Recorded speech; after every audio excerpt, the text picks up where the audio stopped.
అందరికీ నమస్కారం. నేను Lakshmi multi speciality hospital Sullurpeta నుంచి మాట్లాడుతున్నానండి. డాక్టర్ వీరభద్రయ్య, ఎండి పీడియాట్రిక్స్, చిన్నపిల్లల డాక్టర్ని. ఈ ఊర్లో ఏకైక ఎండి పీడియాట్రిక్స్ చేసిన డాక్టర్ని.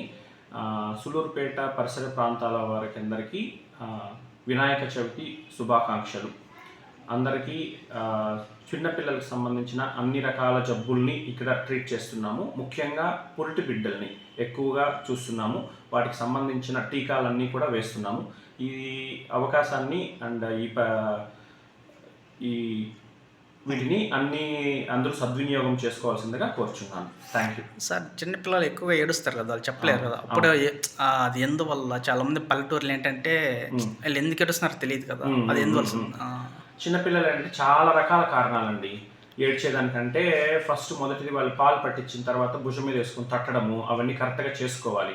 అది లేదంటే కనుక కొంచెం పొట్టలో కొంచెం గ్యాస్ ఫామ్ అవడము, పొట్టలో నొప్పి రావడము, లేకపోతే కొంతమంది జలుబుని ఎక్కువ నెగ్లెక్ట్ చేస్తుంటారు. జలుబే కదా అనేసి జలుబు మీద కొంచెము చెవిలో కొంచెం నొప్పి స్టార్ట్ అవ్వడము, చెవికి గొంతుకి కనెక్షన్ ట్యూబ్స్ ఉంటాయి.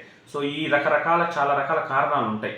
కొంతమంది మోషన్కి వెళ్ళుండరు, రెగ్యులర్గా వెళ్తుండే వాళ్ళు వెళ్ళరు. కొంతమంది 2 రోజులకి 3 రోజులకి వెళ్తూ ఉంటారు.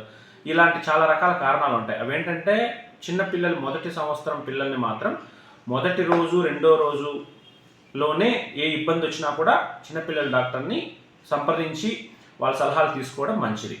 సరేనా? థ్యాంక్స్. Okay, thank you.